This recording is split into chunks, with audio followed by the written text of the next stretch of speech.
Bismillahirrahmanirrahim. Assalamualaikum warahmatullahi wabarakatuh. Untuk kali ini, pembahasan yang akan dibahas itu adalah terkait mengenai UML dan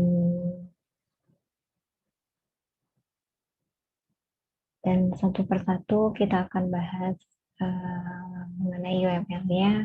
Namun kali ini pembahasannya ialah lebih ke use case.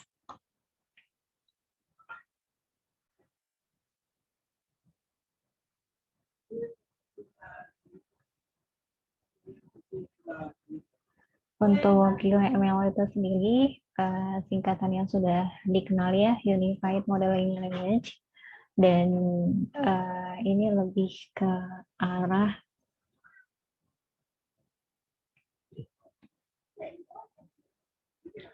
bahasa pemodelan terpadu yang memang memberikan bahasa spesifikasi standar untuk bisa memvisualisasikan, mendokumentasikan, merancang, dan juga membangun alur sistem perangkat lunak. Dan prosesnya pun untuk UML agar lebih mengetahui alur dari alur awal hingga sampai dengan alur akhirnya, sehingga pihak user pun akan lebih mudah memahami setiap alurnya. Dan sebelum kita merancang suatu UML nantinya, maka diperlukan penganalisaan sistem terlebih dahulu. Kenapa? Karena disinilah yang nantinya akan kita bentuk untuk UML-nya. Untuk proses sistem berjalan itu sendiri tergantung dari studi kasus yang akan dibahas. Nah, kali ini pembahasannya adalah lebih ke perpustakaan. Ada proses sistem berjalan dan juga ada sistem usulan. Namun kalau pembahasan kali ini lebih ke sistem berjalannya. Nanti kalau untuk sistem usulan adalah lebih ke pengembangan dari sistem yang berjalan ini. Adakah yang perlu dikembangkan dan yang perlu atau dihilangkan. Dan di sini yang pertama langkahnya ialah pendaftaran anggota. Di dalam langkah pendaftaran anggota pun perlu dijelaskan bagaimana langkah pertama kali untuk seorang calon anggota bisa mendaftarkan menjadi anggota di dalam perpustakaan itu sendiri. Kemudian yang kedua adalah pengolahan, yang ketiga peminjaman, keempat adalah pengembalian.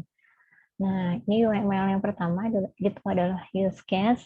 Ia merepresentasikan sebuah interaksi antara aktor dan juga sistem. Di sini ada simbol use case diagram. Yang pertama adalah aktornya. Ia bagian daripada orang prosesnya atau sistem lain berinteraksi dengan sistem informasi yang akan dibuat di luar sistem informasi. Dan aktor ini biasanya adalah dengan dinyatakan sebagai kata benda. Untuk use case-nya, simbolnya seperti elips ya. Kemudian ini untuk penamaan nanti di dalam suatu aktivitasnya. Dan asosiasi ini lebih ke penghubung antara aktor ke use case-nya. Kemudian ada juga extends yang ini adalah relasi use case tambahan ke sebuah use case. Misalkan ada use case 1 ke use case yang kedua. Nah, ini dia penghubungnya adalah dengan extend yang dapat ditambahkan dan dapat berdiri sendiri walaupun tanpa adanya use case tambahan. Nah, untuk generalisasi ini hubungannya hubungan antara umum dan juga khusus di dalam sebuah use case. Kemudian ada include, ini kebalikan dari extend, relasi use case tambahan ke sebuah use case yang memang memerlukan use case ini menjalankan fungsionalnya, sehingga adalah sebagai syarat utama kalau misalkan tidak adanya include ini, maka tidak bisa berjalan. Contoh, ketika dia mau masuki sebuah aplikasi, dia harus login. Maka kalau tidak login, dia tidak bisa masuk ke dalam suatu aplikasi itu. Nah, sekarang kita masuk ke praktiknya untuk pembuatan use case itu sendiri, langkah-langkahnya.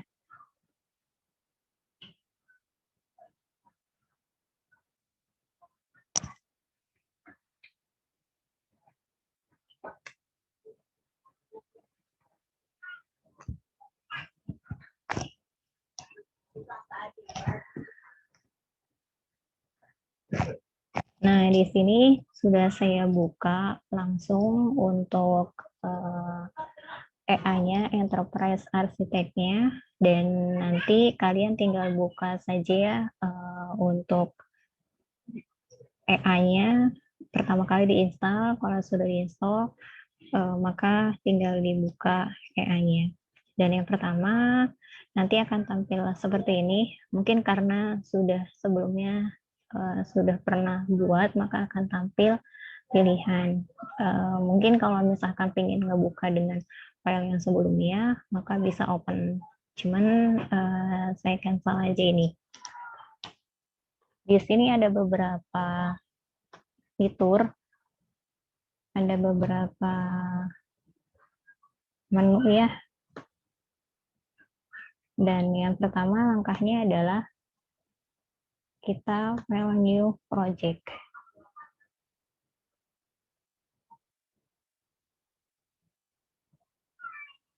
Apabila sudah file new project, maka diarahkan untuk diminta untuk melakukan penyimpanan.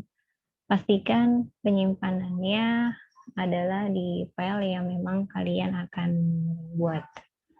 Misalkan saya letakkan di sini.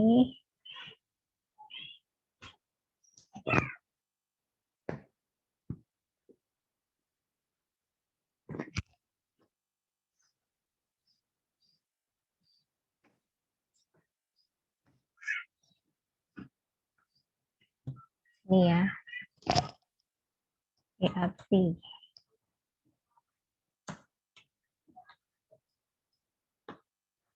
Kemudian save.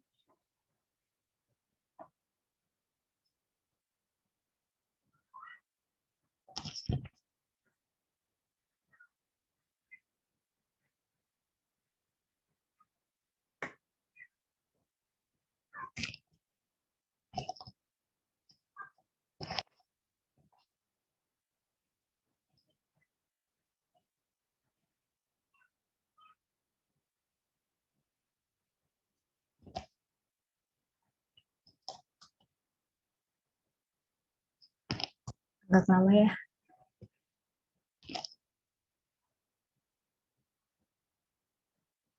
Nah, di sini nanti kalian bisa pilih core modeling dan pilih use case di checklist use case-nya, kemudian pilih OK.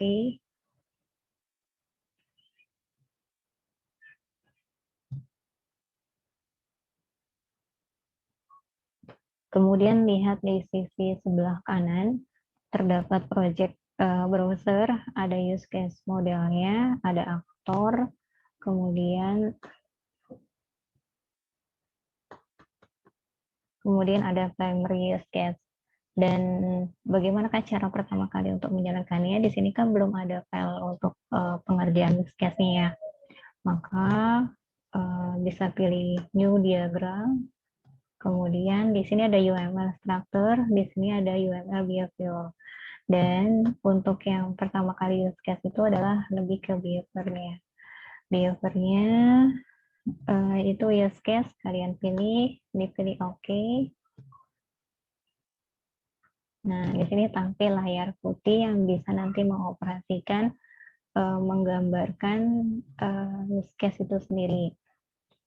Masih bahas mengenai studi kasus perpustakaan ya. Nah, langkah pertama kali itu adalah nanti di sini ada toolbox. ada toolbox yang untuk merepresentasikan pembuatan di dalam use case.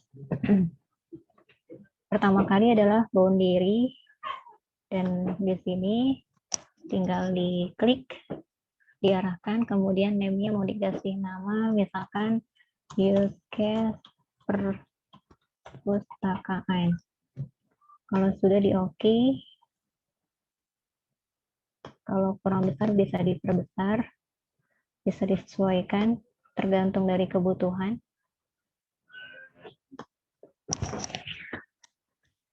Nah, pertama kali nanti selanjutnya setelah boundary, maka kita masukkan aktornya ya. Aktornya ada siapa saja tadi yang di prosedur sistem berjalan. Nah, di sana ada pustakawan. Kemudian nanti kalau sudah muncul,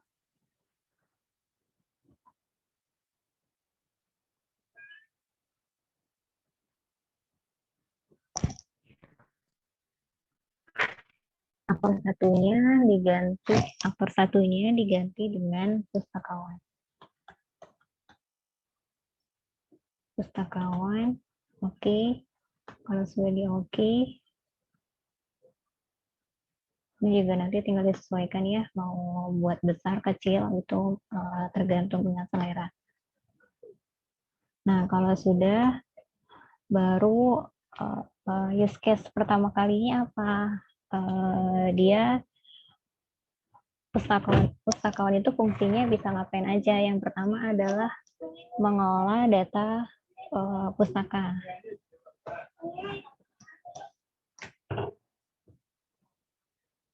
Pertama adalah mengelola data pustaka.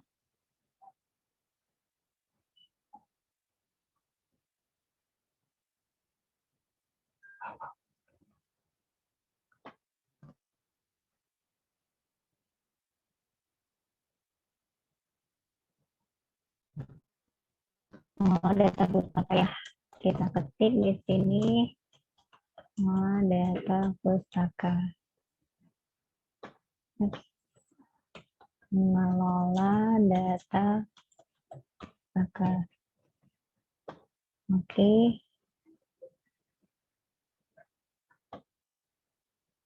Nah, ini tampil use case yang pertama. Kemudian setelah mengelola data pustaka, dia bisa apa lagi gitu. Tinggal ditarik untuk asosiasinya, bisa mengelola, ini dipilih ya use case, use yang bentuk ellipse. Mengelola data anggota.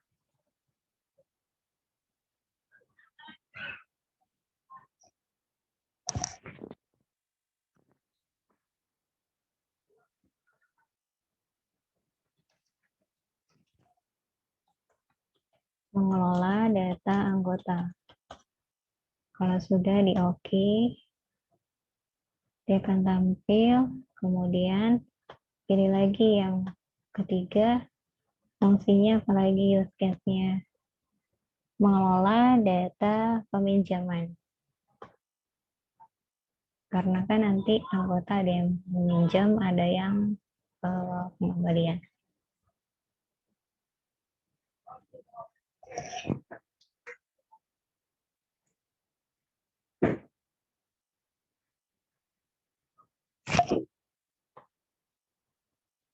Mengelola data peminjaman. Sudah OK.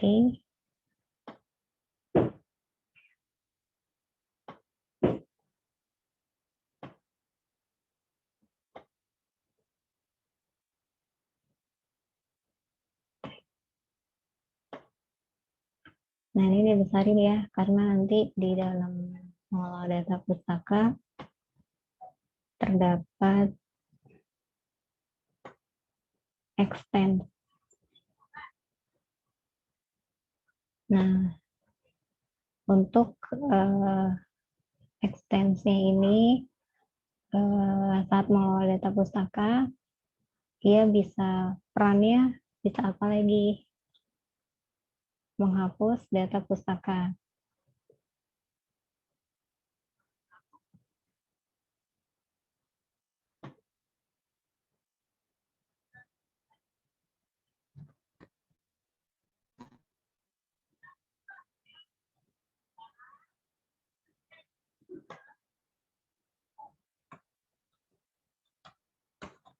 Menghapus data pustaka.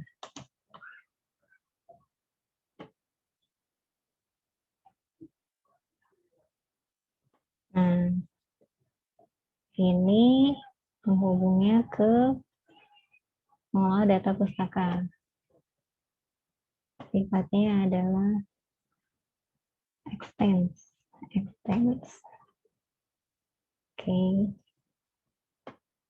Ini bisa dibesarkan kembali.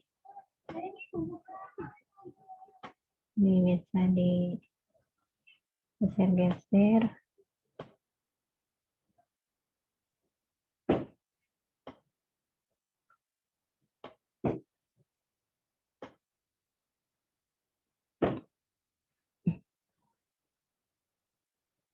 Nah, nanti juga perlu lagi untuk memasukkan data pustaka, mengubah data pustaka. Masukkan data pustakawan ya. Dan ini untuk memasukkan data kan sifatnya wajib ya. Maka ia sifatnya mengelolanya adalah include ya. Dan satu lagi untuk mengubah ini hanya sekedar asosiasi saja, generalisasi, karena untuk perubahan data nggak selamanya harus diubah, tergantung dari kebutuhan saja. Data pustaka. Gitu. Nah, berarti tinggal dipilih ke mengelola data. Generalization. Oke.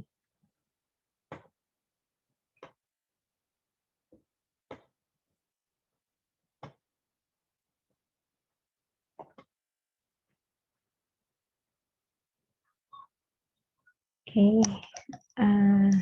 Nah, sama mengolah data anggota pun juga sama ya. Dia mengubah data anggota, mengolah data anggota. Kemudian data peminjaman pun sama, nanti tinggal dibuat sendiri. Nah, kemudian di sini ada peran siapa lagi selain pustaka, aktornya. Gitu. Untuk aktornya itu sendiri ditambahkan aktor tambahan lagi, yaitu sebagai anggota.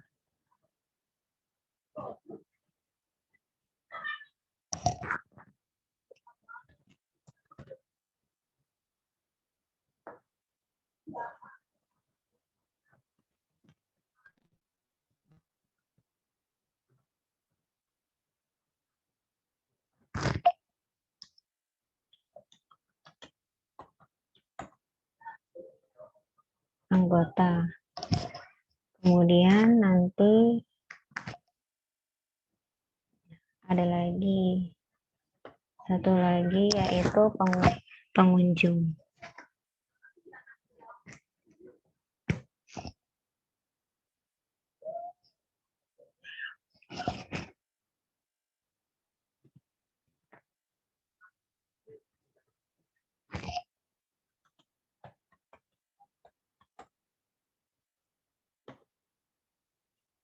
Nah, kalau sudah, maka di sini dipergunakan Diascape. Bisa mencari pustaka anggota Cari pustaka. Oke.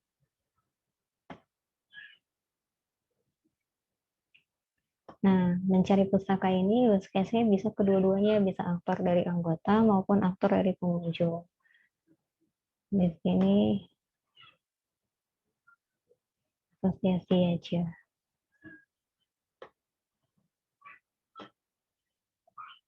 Teman-teman ini. Oke, nah ini untuk pembuatan langkah pembuatan use case.